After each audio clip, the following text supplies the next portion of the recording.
Have you ever wanted to spread European colonial dominance globally? Have you ever wanted to use violent force to exert your authoritarian rule onto your neighbors?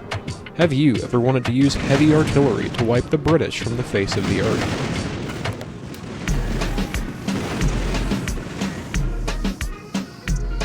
Empire: Total War is a surprisingly amazing game to do all of this and more. Empire, released in 2009, 3 years after the absolute masterpiece of Medieval 2, is much in the same fashion a game split into a top-down Empire management simulator and a real-time strategy battle simulator. Empire is set into the 1700s, a time of great revolution in military and cultural technologies.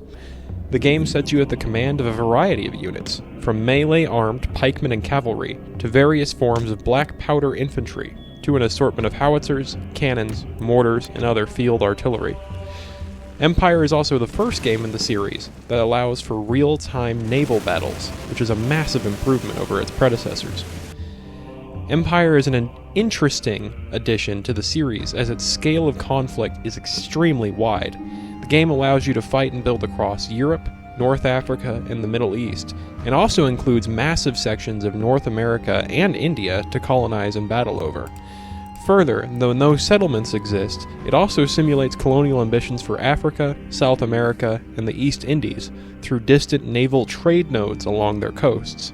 The breadth of playable area in this game is utterly astounding when compared to other Total War titles that came before it.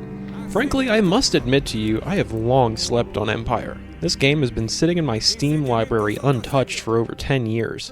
When I first bought the game, I started it up, took one look at the campaign, and went straight back to Medieval 2.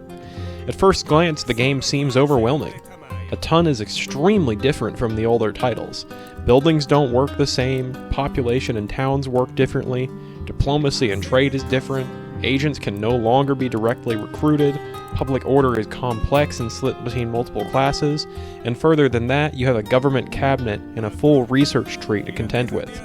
But upon my return in the last few months, I quickly realized these systems were more easy to get a grip on than I thought, and have a huge amount of depth to add to the game.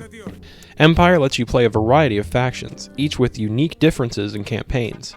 In the base game, you play as the British, French, Austrians, Prussians, Swedish, Dutch, Spanish, Ottomans, Russians, Mughals, and Indians.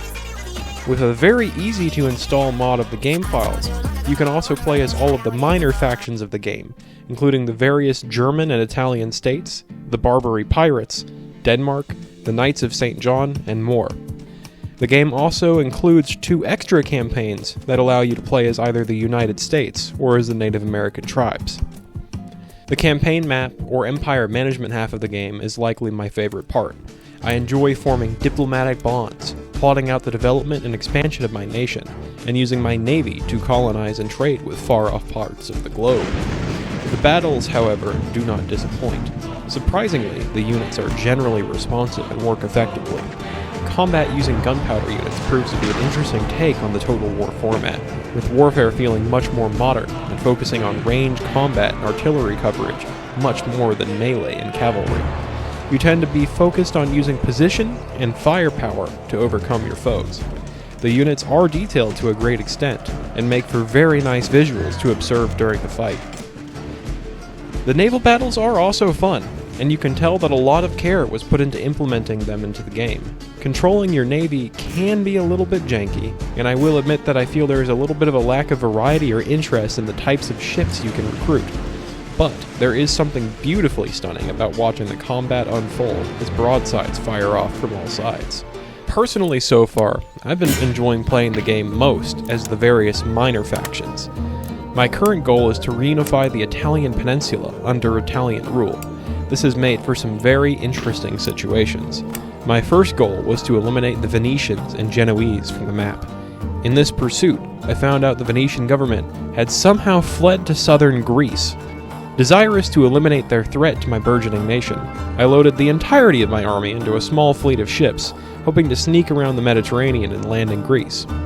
Unfortunately for me, my small navy was quickly spotted by the surviving Venetian fleet, which came into hot pursuit and would quickly sink my entire force. My only hope for my army's survival was to land on the northern coast of Africa in Barbary pirate territory, whom with I happened to be at peace and had a lucrative trade deal. In desperation, I pleaded with the Barbary warlord for temporary military access onto his lands. Knowing my desperation, only one thing satisfied his demands: technology. In that moment, I handed over advanced bayonets, artillery pieces, and intellectual advancements to ensure the survival of my army. The plan worked, and in return for practically giving weapons of mass destruction to the 18th century Taliban, I was able to bring my men safely ashore and evacuate them safely before the Venetians sank the entire fleet. This game is patrician tier. It takes everything I love about other Total War titles and gives me gallons of new content to play with.